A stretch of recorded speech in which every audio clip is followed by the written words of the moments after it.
Well, hi everybody, it's the Week in the Tackle podcast, the podcast where we get together on a weekly basis and tackle things from the world of football and or soccer that we thought were interesting from the past 7 days.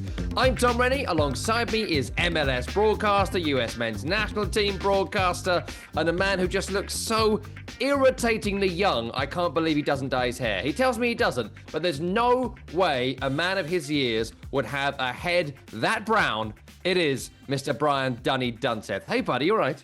I'm fantastic, Rennie. Again, it's the filter. And again, it's the roots holding on for dear life. But the grays are starting to... No. I thought I was just like genetically red in the beard. I got the genetic defect. I join you. But you're built for TV. This is why you're getting all this TV work these days. You have a face for television. You know, you're irritatingly handsome is what I would describe you as. No Botox yet, and they move. Okay. They move. Don't fucking lie to our podcast listeners, Dunny. Okay, sorry, Tim. That's number one. Keep the shtick. One of many. Look, lots to get through on today's podcast. First things first, thank you to all of our subscribers who have followed us on YouTube this week. But do it if you haven't done it. So of the thousands of people that listen to this podcast, not everyone listening, and I know this for a fact, has followed us on YouTube. And why? It's free. It's free content. It'll come up into your sporting algorithm. So when something happens on the weekend, go onto your YouTube on the Monday and you can watch us in full. So we'll give you a second now to do it. Okay, there you go. That was your second. Search for Week in the Tackle if you didn't do it in that moment, and follow us on YouTube. And if you're watching on YouTube, that's what we look like. He's handsome, isn't he? It's frustrating. But you can also subscribe as a podcast so you can watch us, but also when you walk the dog or whatever. There's my dog in the background if you're watching on YouTube. Jasper just arrived in shot at the perfect moment, trained. But you can then walk the dog, as I just did, and listen to the second half of the podcast. It's all there. So it's on all your podcast platforms, and it's on YouTube as well. There you go. Get it done. A few things today. I obviously want to talk about West Ham and just the bizarre transfer window they have had. And I'm obviously personally obsessed with it, but I think objectively it's quite interesting what is happening there, because it almost feels a bit like they're trying to liquidate the club quietly, which is very strange. And also, last week, Dunny called them NPCs to me in our WhatsApp chat. And it's so fucking good. Sorry, Tim. I'll try. That I've been using it liberally. It's so good. They are the non-playing character of the Premier League. Do your friends like it? Have you been using it? Yes, liberally. Yes. I used it in the pub on Thursday night, I think. And everyone was like, oh, that's good. That's irritatingly good. And I was like, I know. I got it from this young man I know from American TV. So we'll talk about that. We'll do a bit on Man United because I watched on that game at the weekend. I'd love to get your view and a few other news stories as well. So before we get into that, I kind of want to talk a bit about systems, right? Because you're an American, of course, that makes you a communist. No, that's not what I'm talking about. I mean football. I mean football systems. Because I'm watching Man United at the weekend, and obviously they're wedded to this formation. I'm watching West Ham all the time, and they have not got the players to do whatever Graham Potter thinks he's going to try and do, and they're getting overrun by Chelsea. And then we watch Tottenham under Thomas Frank, and this is kind of my segue into how good they've been recently and how well they've started the season. And one week they're this system, the following week they're another system. 1 week they're 2 forwards, 1 week they're 3 forwards. You can go 3 at the back, 5 at the back, 4 at the back, and they'll change it in games as well. So like during the game, Danso comes on for, was it Paulinho, I think, potentially, and they totally change the way they are in the game. And my question, Daddy, to you is that you watch a lot of football. What's going on with some managers picking a system and sticking to it come hell or high water? And what's going on with other coaches deciding that we need 7 systems to get through this game? And is there a better approach, do you think? Yeah, I think it's dependent on the quality of the squad, to be quite honest with you. Now, as I say that, I know you're going to point out Ruben Amorim, and you're going to say he plays the same system no matter what. Throughout the course of my career, there was one system that I enjoyed the best. It was a 4-4-2 with a diamond. And the diamond then allowed you to always, with numbers up, with an outside back, you always had the clear advantage in the midfield. You always had an extra number. And at the same time, you had 2 forwards that could drop simultaneously in different roles.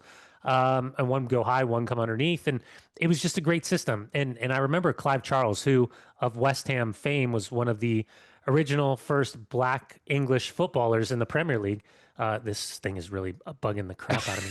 I was like, I'm gonna throw it over my shoulder. For the like a podcast square. listeners, he is playing with a big thick wire on his t-shirt, and it's clearly distracting him. But I'm having a lot of fun with it. So now he's taking a little drink to calm himself down. I'm assuming there's some sort of Really bugged. what's a calming drug? I was going to say amphetamine, but what's the opposite of an amphetamine? I guess that's in it. I don't know. Okay, thank you. Alcohol? There you go. Too early. It's only 12:30 here. No, listen. I think that there are managers. For example, let's use Manchester United for an example.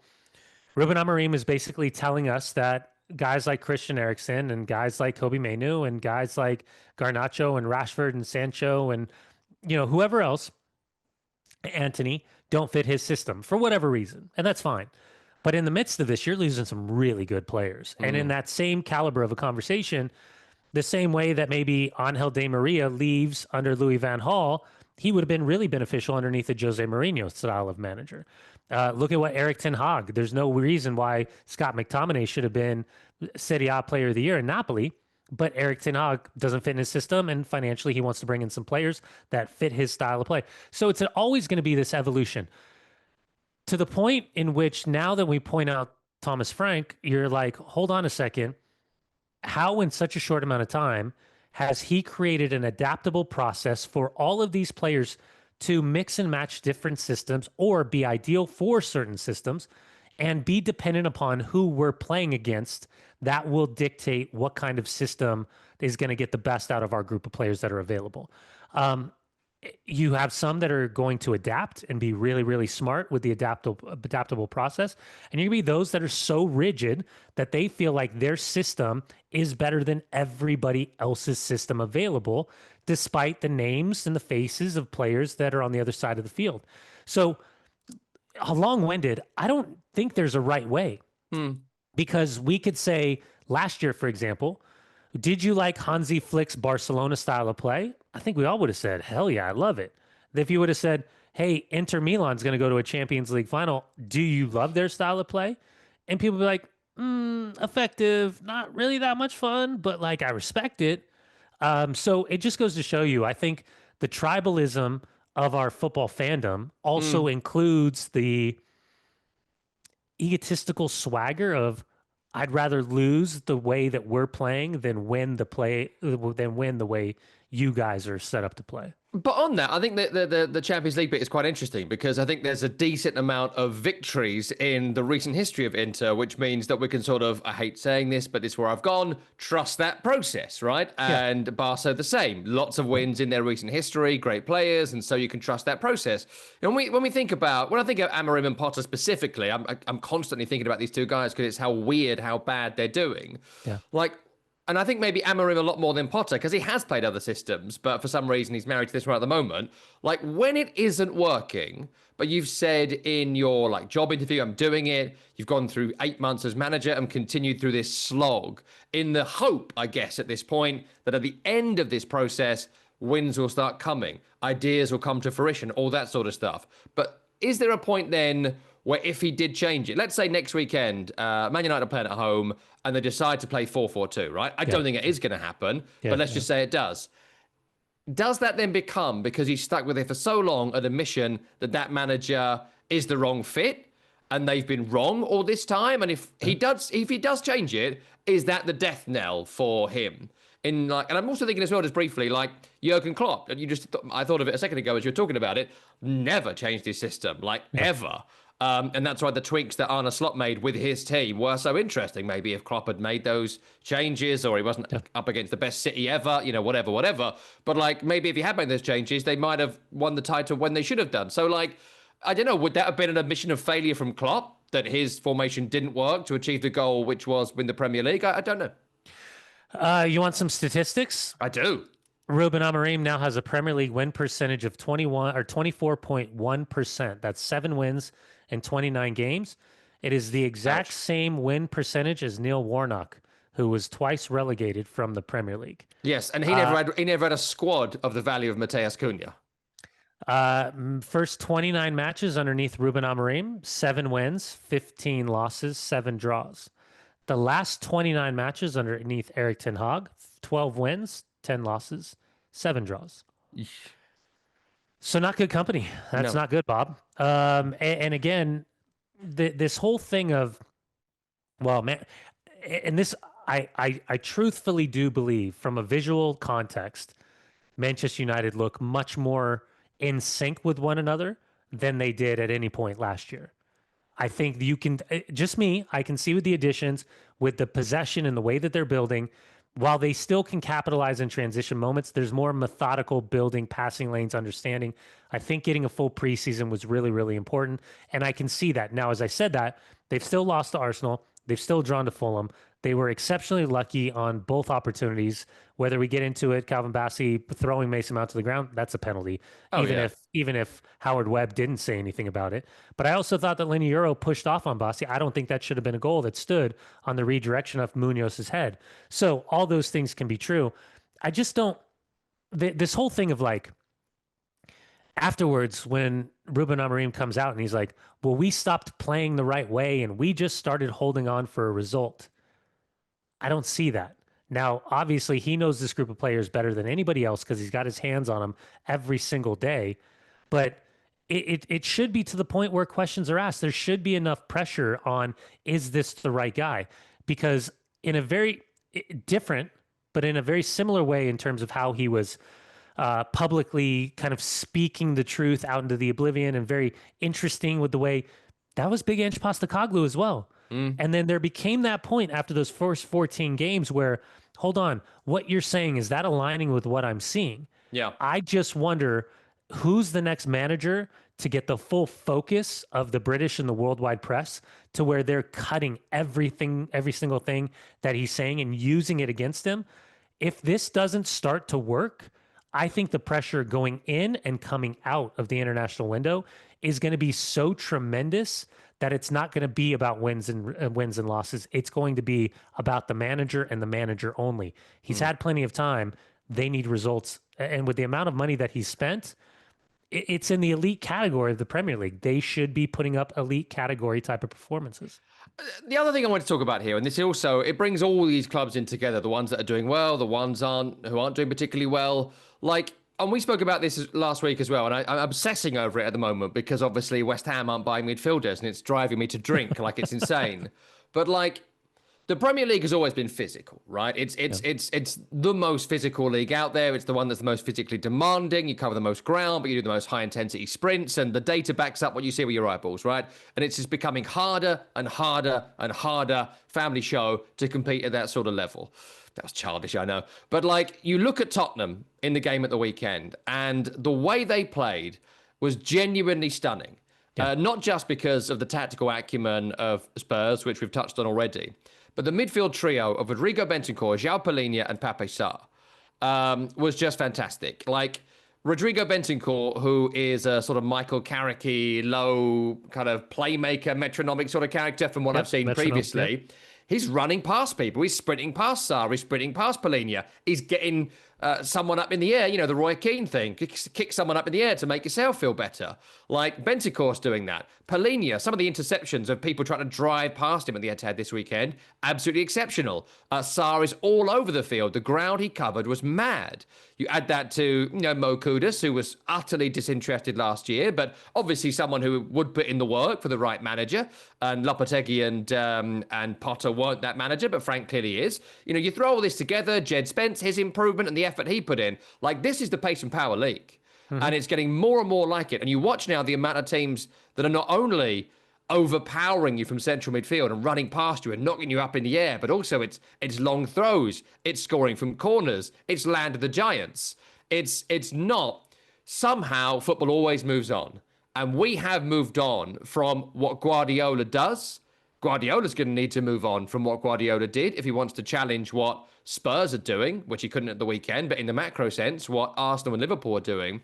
And I just wonder, Dunny, if like a few managers, as happened to Allardyce and even Mourinho at the very top end, all these guys, when 4-5-1 became 4-3-3, some guys they fell by the wayside. They were no longer worthwhile in the Premier League. It happened to great managers like, you know, Roy Hodgson and Alan Pardew were great at what they did, but then they just fell by the wayside. And suddenly, all those guys like Graham Potter and Ruben Amorim, who are like, oh, 5, 6 years ago, they would have been the sorry, Tim.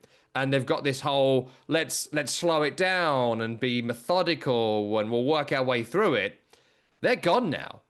And even Arteta might have once upon a time been a student of Guardiola. I always talk about him being a student of David Moyes and Pep Guardiola, and he's merging that together to have this really physical, punch you in the face and nutmeg you Arsenal team. Yeah. And it just feels a little bit like that's where football's going. And if you're not on that train, you're going to struggle. And if you're West Ham, I think you might go for the trap door. Yeah, and I wonder with Ruben Amorim how much proof and concept he could. Obviously, it was such an interesting appointment to the fact where you had a split within the hierarchy going in different directions over his signing versus bringing in anybody else. And I just wonder as we look back at the proof of concept of the turnover when he took over Sporting Lisbon and the amount of players that he pushed out the door and then finding players that fit his system. I mean, the cost is 10-1 now that we're talking about from what it is in Portugal to what it is in Manchester United. Plus, it doesn't even go into the conversation about the pressure the moment that you walk through those doors.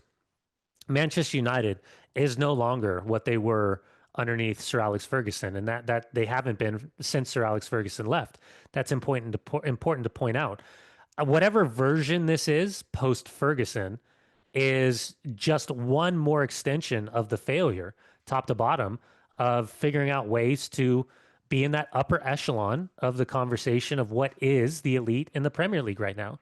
So with Amorim in particular, he can say, I have proof and concept that this system is the best system to play. Look at what we did with little old Sporting Lisbon. We smashed Manchester City in Champions League in that initial group stage. We beat them 4-1. I should be able to be afforded the time to do that here. I don't think that time exists. I still think he'll be given the time, but the amount of time that he had in Portugal to create the success that he did, which is you cannot take away from him. It's a different conversation. It's not just Sporting, Benfica, and Porto. Now you're talking about the top 7 teams in the Premier League. Last year did not include Tottenham Hotspur and Manchester United. So yeah, you're right. I mean, there's style and there's identity, but there's also like the youthful exuberance and the connectivity that comes into play. And then ultimately, do you have owners with capable spending implications? Do you have leadership, sporting directors, or general managers that can figure out a way to induce some type of camaraderie and accountability as opposed to, say, Edu and Nuno right now at Nottingham Forest? And then ultimately, do you have players with monster mentalities that aren't completely so put off by bumping into a referee by taking 3 or 4 steps backwards that it becomes on the verge of a mental breakdown for no reason whatsoever? So again, I just took a bunch of cheap shots. All of them could be true. All of them could be false. But yeah, it's a weird start to the season, just 2 matches in. 2 follow-ups on that, then I want to get to this West Ham thing. Let's go back to Bruno Fernandes. What did you make to that whole penalty thing? Like, for those that haven't seen it, I'm sure most people listening to this would have done, but he puts the ball down. It's an obvious penalty, but there had been some delay, so he's holding the ball for a while. He puts it down, and Chris Kavanagh, the referee, runs behind him, and as he's just walking, he's clearing the space. He's making sure everyone's outside the 18-yard box. Yeah. But like Bruno hasn't seen him, and they're both going into the same space, and there is a very minor kind of brush past each other, but he has obviously upset kind of Bruno Fernandes' routine. He then puts the penalty over, so he picks it up, respots, but then he's complaining to Kavanagh for the rest of the half, and he seemed quite distracted for the rest of the half. When they come out again, start of the second half, he is complaining to Chris Kavanagh. He then seemed to be off his game for the entirety of the second half. Maybe that's related, maybe it's not. Post-game, he's obviously asked about it, but won't just like mention it once and move on. He seems really intense in that he didn't apologize to me and all this sort of stuff. Like, so weird. Is it weird, or is it when you're a penalty taker? I guess that's like as we saw with like Jordan Pickford now when he saved the penalty from Danny Welbeck this weekend in the game at Everton. Like, there's so much data now on you.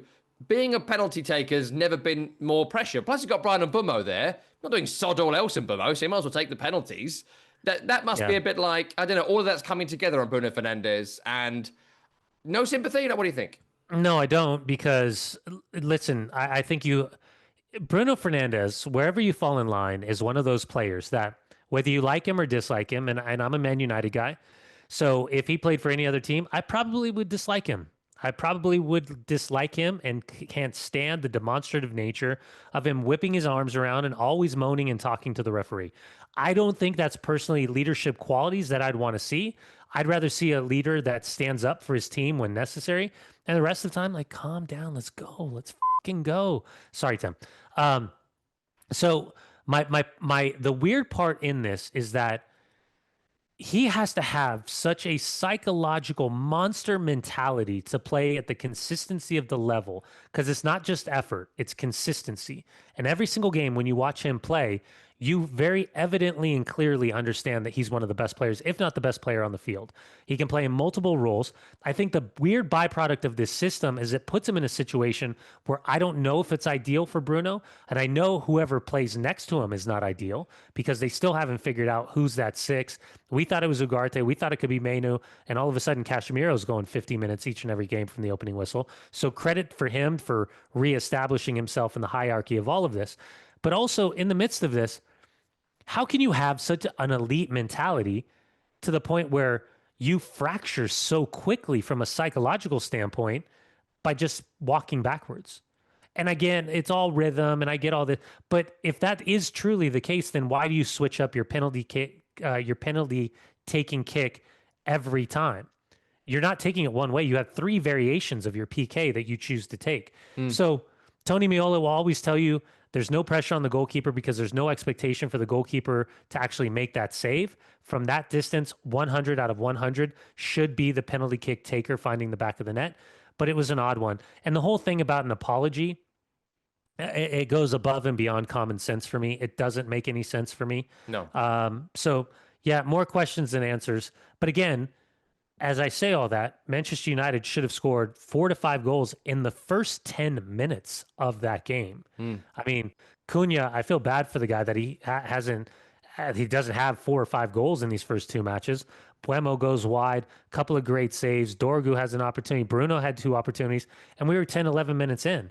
And at that point, I started thinking to myself, this could be a long day. And sure enough, it was a long day watching Manchester United once again. Yeah. The other bit I wanted to follow up on was Tottenham Hotspur again. Like, what a performance, incredible midfield dynamism. It's all there. Have we underestimated them? Like, everyone has got the 4 finishing as the top 3 that are going to challenge. And then they've got Chelsea, who may well challenge. We didn't really know about them 2 weeks ago. I don't think we still know about them. Pretty disappointing against Palace. Easily beat a pretty terrible West Ham. So we don't quite know yet. But like, Tottenham are putting 2 amazing performances. Burnley, there are caveats, but the City performance on Saturday was as near perfect a performance you're ever going to get from a football team. Like, you aren't going to do better than that. That's pinnacle stuff. What would stop this Tottenham team under this manager properly challenging this season, do you think? Injuries, lack of addition before the summer transfer window closes, inability to get the guys over the line. Maybe historical relevance with Daniel Levy's negotiation tactics previous to this season with other clubs. I do think we underestimate Kudus and Paulinho. I mean, those are 2 fantastic signings. But in the midst of that, you've also lost Son Heung-min going over to the LAFC side of things with Major League Soccer, and then Madison going down with the ACL tear. So the expectations were, then the obligation with Matthias Tell, which seems like a lot of money for a player that's not going to play significant minutes. And coming up short with multiple players, including Eze. And I was joking with the Tottenham Lunacy group the other day. Last word on Spurs. I was like, I just keep sending them all the tweets. I was like, are we ever going to get to the last word on Spurs? Because this summer transfer window's been a complete debacle. And all of these things that are happening on the outside. Injuries are going to be the thing. They are antagonistic. I saw this one quote. It's effectively saying Tottenham's masterclass. But remember, Big Ange Postecoglou got a 4-0 win last November at Etihad. So Thomas Frank Spurs delivering a disciplined, aggressive performance, blending structure with pace. And I was like, that's a pretty damn good description Yeah. of what we saw over the course. Now, Man City should have scored on 4 or 5 different occasions. Like they had clear, definitive looks. And had they gotten a goal, maybe things change. I'm still incredibly intrigued to see how Spurs is lost in the Super Cup and giving up 2 late goals against PSG, how they continue to kind of get away from that. Because I think as a former center back, when you're in situations and you give up goals and you give up multiple goals and you end up losing leads, there's always that seed of doubt, like, here we go again. So as they continue to march on towards this, I think they've got the right manager. They've got 2 important pieces, but I'm not sure 2 important pieces is enough with the departure of Son and Madison's injury at this stage. If you are watching us on YouTube, I'm just noticing that I've left the telly on next to me as the sun's gone down, Little and flash, it's Jurassic Park. We just got to the bit where the T-Rex is attacking the Jeep, so I'm just going to pop this off because it's not. I'm scared, frankly. So just talk amongst yourselves. Also, it was very distracting that just kept flashing. It was like, it's not a I thunderstorm. was wondering why it was flashing all of a sudden. What's happening here? Dark. Yeah, that was unsettling. Anyway, there we go. Right, let's move on to. So we did the football show this morning on Sirius XM FC, right? And obviously, I want to talk about West Ham, but to our audience across America and Canada, I do think it's quite interesting, but I also think it's not the big story of the day, right? So we've done an hour talking about Tottenham and did a bit of like MLS, and we've done Harry Kane and blah blah blah. But we have a section for those that don't listen to the program or aren't in America called Loser of the Week, right? And I just I did my little rant on it, and I said to Tim, "How long was that?" And he said, "Nearly 8 minutes." I went on for. And I really cut things down. So I won't do all of it here, but I also want to get your view. I don't just want to monologue for ages, but like I am worried now. I am worried. I'm quite concerned about what's happening. And I'm concerned because a couple of weeks ago I felt quite philosophical about it because I just assumed they were going to bring players in because the issues at West Ham are so evident on the field that I just thought, yeah, look, fair enough. They're taking their time. They're not the bigger clubs. They're not going to spend 100 million on players, and a couple need to go, and blah, blah, blah. But then sort of Kudus goes, okay, Kudus is gone, it's fine. They kind of bought Diouf and that diabolical Hermanson, who I think will probably be all right, but bad first couple of games. And yeah, okay, fine, you're a couple of days on. It's now a week before the transfer window closes. This morning, there was talk from Jacob Steinberg over at The Guardian of Thomas Souček being a target for Everton. An offer apparently went in today, which they rejected. Guido Rodriguez, who might be crap, but is one of the midfielders, is going to Real Betis. Edson Alvarez has gone to Fenerbahce. Andy Irving is going to Wrexham. And again, I don't care for these players, one way or the other. I'd keep Souček personally, but Graham Potter, for good or for ill, doesn't seem to want to play him, so fine. But, like, they're already short. And they already have this massive issue in midfield in that James Ward-Prowse can't run, Thomas Souček can't run fast, and Lucas Paqueta, I really don't know what he's doing there. But whatever, right? They have this massive problem. And you saw it against Chelsea on Friday. For whatever you think about Chelsea, that system that Graham Potter seems determined to play, it must have runners. It must have them. And if you don't have them, you really can't do it. That's my only issue with Graham Potter right now, really. Like, I don't think he's a particularly good coach. I don't think he's smart. I don't think he's strong. I think he's quite weak. And I don't think he's a Premier League manager. I don't think he has the personality or the intelligence to do it. But it's hard to assess anyone on this because he hasn't got the tools. So even if you're a crap baker, you've got to have sugar. If you haven't got sugar, they can't bake a cake. Whether they could bake a cake or not with sugar, I don't know. We're not giving them sugar. So obviously, you're not going to give me a Victoria sponge without the ingredients. So like, I don't, and I say Victoria sponge because it's the crappiest of the cakes. And that's all I'm asking for here. I'm not looking for a wedding cake. I'm just looking for a Victoria sponge. Basic stuff. So I can't sort of judge him on it, even though I don't rate him at all. And I'm just looking at it today and I'm thinking like, no one's coming in. No one is coming in. And I'm sure somebody, maybe one will come in, but they're 5 short. Yeah. They're 2 midfielders short who can run. They must come in immediately and get up to speed immediately. Who can? I don't know. They need some creativity. They don't get in the opposition box. So someone has got to come in that creative role that Paqueta seems to have like vacated beyond that weird goal he scored on Friday that no one's ever seen him score before. There is no left winger. Kudus has gone and no one is coming in to replace him. And Crescencio Somerville, they bought him last year. He got injured. Before that, Mikel Antonio had an actual car crash, broke his leg and has come back quicker. So I don't know what's going on with Somerville. Like, I honestly don't know. He just seems to have disappeared into the ether like a myth. So, like, I don't know what's happening there.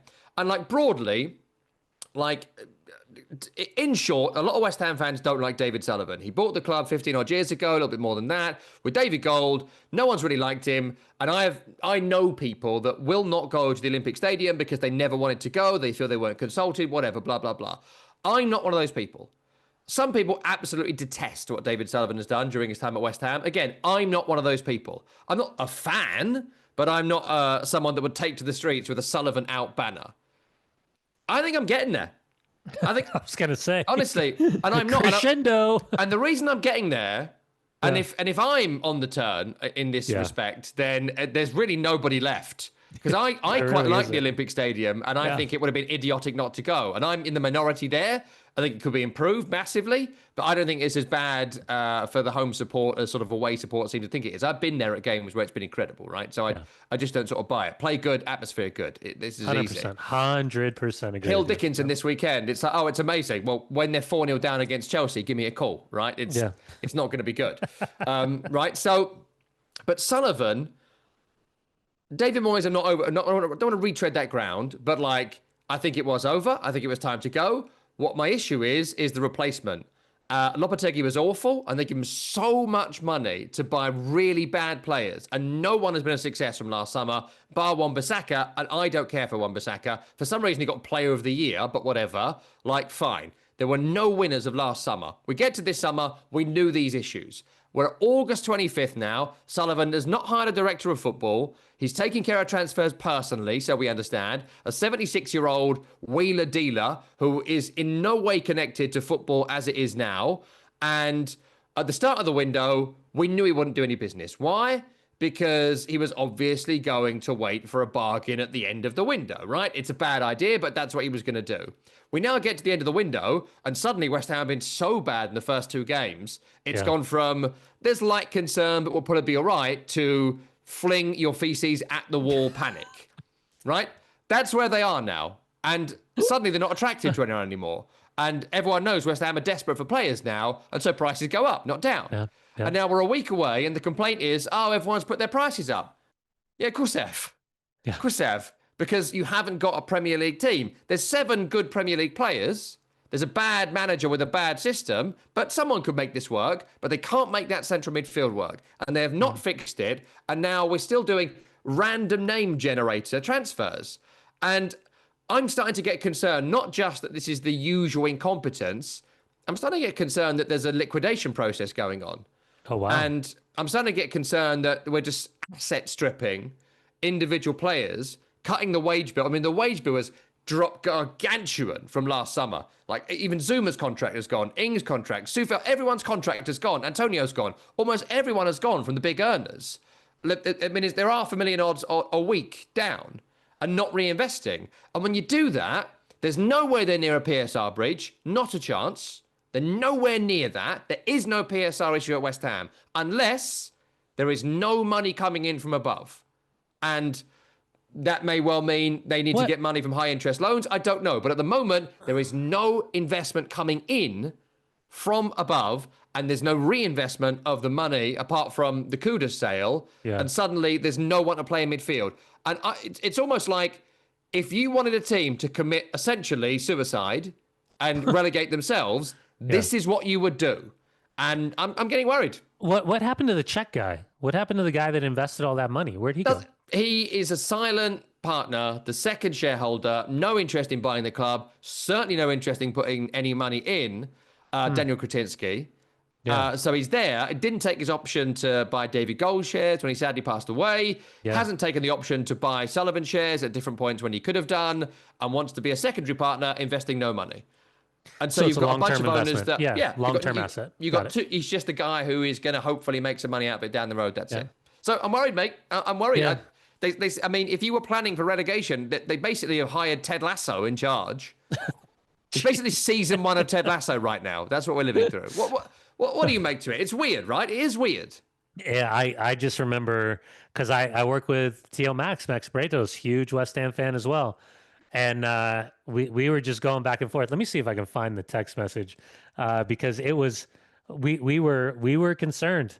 We were very, very, very concerned when we saw this. Where was it the other day? Oh, talking about players' reactions. Oh, here it is. Um, I sent him over a picture of Potter, and for You're some such reason, a good friend. You're such a good friend to have when your football team is struggling.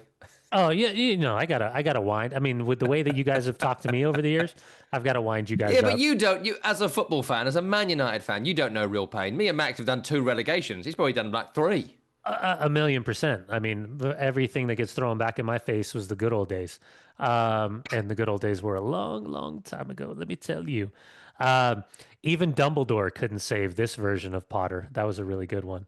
Yeah, I think his last tweet to me about West Ham was Juan Bissaka is a traffic cone today. And I said, well, have fun watching. And then he said Chelsea might score 6 or 7 Could have with the done way that this easy, game is going. That easy. was 10 minutes. That was 10 minutes into the game. Yeah, So, yeah, you're in trouble. yeah. When I'm watching, what's even more concerning for me is it's not a lack of effort; it's a lack of quality, Mm. It's also a lack of effort. and maybe a lack of effort There as was a well. bit. There was a bit in the game where like Caicedo and Enzo were just knocking it to each other on the halfway line, and I thought of that Roy Keane quote, which I mentioned earlier in the show, which was like, sometimes you got to go kick someone to make yourself feel better. Yeah. And that's what Mark Noble used to do. That's what Declan Rice does. And Nicholas Fulkrug, this utter he's standing 2 foot away and he's like, oh, he's done his little dance when he had his goal. And then he's like, oh, maybe I close them down. Maybe I just stand here like a like if he was a proper geezer, like he acts, he'd have gone over there and booted him up in the air. And instead he's like, oh, better get back into my shape. Like, just no. I'm sorry. No, useless. Get rid. Nicholas Fulkrug is an absolute fraud. A total fraud. I Just liked him for you no. guys. I liked him. Hideous, hideous. The only trouble is you're getting replaced by Callum Wilson. Anyway, Halftime. 2 other bits I wanted to ask you on today's show. Number one is about this Marinakis thing with Nuno, Yeah. which you referred to earlier on, but it's so weird. And I don't know if you saw, or anyone listening or watching saw, the Nuno press conference on Thursday or Friday before the Palace game at the Yeah. Of weekend. course. So weird when he's talking about the relationship. I have got a bit of info. I won't tell you on here. I'll tell you off air, which you can use later. But like, there is a fallout with Edu, right?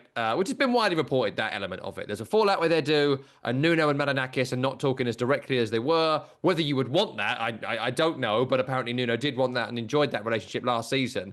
What happens here? Like, he sort of said post-game against Palace on Sunday, Nuno, oh, you guys have blown this all out of proportion. It was like, no, you gave You brought it up. you gave a speech on Friday, unprompted by us. We didn't know anything about it, the press. You gave a speech saying, my relationship's broken down and I'm probably going to leave. Like, you can't do, I'm leaving him at someone else's wedding and then turn up at the reception and be like, what are you talking about? Nothing happened. Like, no, right? Well, even at post match, he was asked about, and I thought it was a fair question. He was asked about Edu and the relationship being Edu being at the stadium, even though Marinakis wasn't there, and talking about like, oh yeah, no, we can draw a line under this, we can move on and get rid of these absurd questions. And it was like, absurd question, my man. You're the one that brought it up. Nobody knew anything publicly. Maybe the whispers behind the scenes, but you literally said, I talk to the owner every single day. Now, not so much because of the other guy. And again, I think it shows this weird situation of sporting directors, general managers. What ultimately is their role? Is their role to be there to coddle and assist the manager into building the squad, or is the role, and it's different roles, right? Because Edu is more of head of global for Marinakis, so he's got a Greek club, he's got a Portuguese club, Yeah. and he's got Nottingham Forest. So he's over those three, whereas you're not just focusing on Nottingham Forest. So maybe it's a different relationship, and the class of culture, class of personality, class of maybe agents being involved, which sounds like that could be a pretty big influence in how this is all playing. Where, Nuno has direct access to players and agent through his agent, which Marinakis was using, and now Edu using his agent, and now so whatever. If you're going to bring it up, then that's on you. You're going to have to deal with the fallout of this, but you definitely opened it up for the likes of, the Athletic to allow the canaries in the coal mines to start singing. And now, unbeknownst to any of us, there's been a very dramatic behind the scenes situation, which then inevitably leads to us probably having a conversation sometime down the road of maybe Big Ange Postecoglou and the Greek gods teaming up once again to Surely do not. some Postecoglou replacing Nuno is insanity, isn't it? Isn't that wild? Marinakis. Yeah, but it doesn't mean that it gives them, because he's Greek, a pre-match meal of souvlaki. Like, there are other managers out there. Like, that's mad, isn't it? You can't use that squad with that manager, can you? I don't know. Can you? Yeah, Can you makes do sense to me. feta? Hmm? I can. I Can they love do? feta. Can they do feta? Yeah, Anyway, that was a bit of sun. That was a sun pun. That was no good. fair, fair. Right, two other bits I wanted to ask you about from the weekend. Two stories you may have missed, but I'd love to get your perspective as a player broadcaster on both of these. Yeah. The first one comes from the Scottish Premiership, which I'm sure you weren't watching this weekend. Why would you? But there was a moment. Rangers are really struggling, by the way, under Russell I saw, Martin. yeah. I don't know how long he's going to last there. He's been in charge for 3 games, and like the Rennies are all Rangers fans, the Scottish ones. And let me tell you, they have turned hard. Well, and this is after the American ownership takeover with the Yeah. investment side from behind Leeds United, except they didn't take the whole investment group from Leeds United. They kind of splintered off Yeah. to do this a little bit separately, a little bit more separately. But yeah, concerning. Well, the on-field bit is the forward Hamza Igamane refused to come on as a substitute during the club's 1-1 game against St Mirren on Sunday. That was according to Russell Martin. Igamane trained in the build-up to the game, completed the warm-up to the game in Paisley, and this week there have been bids for him. Forgive me, I've not written down where, but there have been bids for him which have been rejected. So there is an unhappiness there that we've been talking about all week. There were reports of him being unhappy, not being sold. He then says, here's the quote, "I turned around to him at 60 minutes and Hamza told me he's injured. I've got to trust him, but we'll see." Now, I don't know the truth of this, but just to speculate here to get your view, what would have happened in one of your teams, or maybe something like this has happened, I don't know, if a player just refused to come on because they wanted to leave the club? Now, again, I'm just, because we don't want to get sued here, I'm not saying that did happen because I don't know. But if we assume it did for the purpose of discussion, have you ever seen something like this? And how do you react? Yeah, I have. Here's the quote, by the way, from Russell Martin. He said he'd done it warming up. We turned down a bid this week and we'll assess his injury, so I have to trust him. I mean, the story writes itself right there. Now, again, because the window is still open, the opportunity for him to leave, and the club is struggling right now. Players will do a lot of crazy stuff. I mean, I was out here in Salt Lake City when 2.5 years ago, I watched a player flat out refuse to train because he didn't get a new contract.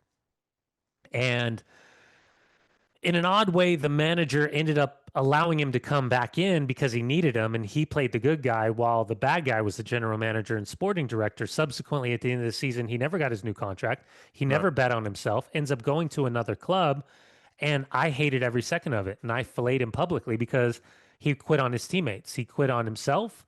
And I just am of from an old school train of thought that if you want a new deal, you play for the new deal. What's the easiest way to get the best contract you can possibly get? Go out there and fucking bang 5 goals in the back of the net against Atlanta United. Sorry, Tim. And then all of a sudden, damn, we got to give him a new contract. As opposed to, I'm not playing. I'm not even going to practice. You're a jerk. And then, okay, cool. You're a mental. I can't trust you. You're a selfish bastard. And if I get the opportunity, I am going to fillet you in practice. I mean, it's the same mentality for me is when a guy in a must-win situation. I've been in this, and I almost cost the United States a spot in the Olympics because of this. When you get a stupid red card, like I walked into that locker room and I expected my teammates to punch me because I made them suffer, and I almost cost them a spot in the Olympics. So when I see this stuff happening, I've been in locker rooms where guys have gotten stupid red cards because of their mouth or the reaction. We had to sit back and defend for 60 minutes, and all I was doing, I was seething, waiting for the opportunity to confront the guy. And so in moments like this, it depends. Obviously, I don't know what the Rangers locker room looks like. I spent 4 months there back in the heyday of Reno Gattuso and Barry Ferguson and Gaza and McCoist and all those guys. That locker room would have never allowed something like this to happen. That guy would have been dead to rights the moment that they walked back in the locker room. They would have closed the door. They would have said staff out. They would have barricaded it, and someone would have beat the out of him. Sorry, Tim. And it was a different world. That's like 1997. Yeah. But the personalities and the cult of personalities, everybody's allowed to do whatever they want. And you could, and here's the dynamic, right? You could be Alexander Isak and try to force yourself out, or you could be Rasmus Højlund and saying, "Hold on, I've done nothing wrong. Why are you pushing me out?" And in that weird thing is there's this weird like you got to be responsible and you got to be loyal. And it's like, wait a second, what about you when a new manager comes in and I've done nothing wrong? I'm still the same guy you signed on a 4-year deal a couple of years ago.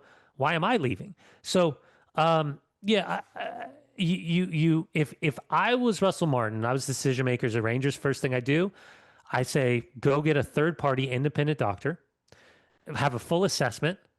And if the scans come back clean and he's okay, then you end up finding the player, you suspend the player, you'll have to go through the CBA and whatever the union agreement is, and you sideline this guy and you effectively suspend him to the full extent that you possibly can, fine him to the full extent that you possibly can, or you sit there and say, this guy's a knucklehead, I don't want to deal with this. Becomes a quick distraction. Let's get him out while we can get him out, which effectively would mean if he isn't telling the truth or he is telling the truth, he's still won when it's all said and done because a bid's come in, it's been turned down. He's obviously had his head turned in some way, shape, or form, and now he wants to leave the club. We'll see how it plays out, but incredible if he has decided I don't want to play today. We'll see what happens. Really last bit, and I just wanted to get your take on this as someone who has been both player and an interviewer pitchside. And it comes from Germany this weekend. There was a TV presenter called Katharina Kleinfeldt. I don't know if you saw this story this week, but hard sympathize with Katharina Kleinfeldt this weekend. So she's pitchside in the Eintracht Frankfurt Werder Bremen game. And she's a proper football reporter. She's not just like being parachuted in, but like I've had this experience before where when a team gets new players or you always cover team A and suddenly you're covering team B, you don't fully recognize all their faces. Like, would I right now admit to you that I could pick Esteval of Chelsea out of a lineup? I don't know. I don't know. I'd back myself probably, but like, could I do every Burnley player? I don't know. I don't know. Maybe if I watched them play for 90 minutes, I could, but whatever. And what happened is the Werder Bremen captain, Marco Friedl, at the end of the game, he swapped shirts with the Frankfurt goalkeeper and his friend, Michael Zetter, after his side lost 4-1. He then goes to the reporter as Bremen captain, but in a Frankfurt shirt for his post-match interview. And she says to him, oh, so, tough result today. How you feeling? And he replies in German, I'm actually a Werder Bremen player, in case you didn't know. Yeah. And she's a bit like, and I get there's a moment of like, oh, bugger. Yeah, of course you are. Yeah, sorry. Sorry. And she done fine. But like, that's like that famous game where Romania came out in Euro 2000 and all dyed their hair blonde and you've got no idea. Just like, Dunny, worst case scenario. I felt so sorry for her there. There was one moment where somebody came out in a post-game interview and I had no idea who it was. No idea. And this is when I was doing Fox back in the day, Fox Soccer Channel. And they like roll out the player. He was with Toronto FC. I didn't recognize him at all. Like, had no idea who it was. Yeah. And like, hey, thanks for coming out, whatever. And they were like, Dunny, who are you down there with? And I was just like, my producer's in my ear. Dunny, who is it? And then I'm not going to say it, like, I don't know. Yeah. Like, he's standing right there. And so finally it was like Max Bredos or somebody sends it down, like, let's send it down to Brian Dunseth with the winning team. Yeah. And I was like, fantastic 45 minutes in this second half. Kind of your thoughts on the importance of the 3 points. They, like, nobody could ID him. Like, even in the truck, they're like, who the fuck is that? Sorry, Tim. And it was one of the most, I was so scared. Like, I was so, like... Your job is to know. You're panicking, yeah. Pucker butt, like... I guess he was one of, like, the substitute center backs in the second half that, like, very rarely played, but was, like, new to the team, and I like, no idea. Couldn't facially recognize him. afterwards, I was like, oh, it's that. Yeah, okay. Yeah. Damn, that's on me. But that was like one of those moments in time. I was like, oh, please, baby Jesus, don't ever let that happen to me again. Oh, Lionel Messi. Oh, okay. I knew it was I thought some you little said Argentinian Leo fella. Messi. Yeah. Some little Argentinian fella. I had no idea. Anyway, full respect to Katarina Kleinfeld this weekend. We feel for you. We are out of time for today's Week in the Tackle. There'll be another show coming for you next week. The good news is next week, West Ham would have lost 2 more times. They play against Wolves on Tuesday and Nottingham Forest on Sunday. But the transfer window will be closing, or will have just closed, I think. Monday. Yeah, Monday night. By the time, I think it's 7 o'clock local time, and that's normally when we record. So, like, we should have the news that West Ham signed some players by next week. Otherwise, right. That's the end of today's program. Thank you, Brian Dunseth. I'm Tom Rennie. Tim Horsey produced the program. Hopefully, you bigged that last bit. And we'll see you next week on Week in the Tackle. Sorry, Tim.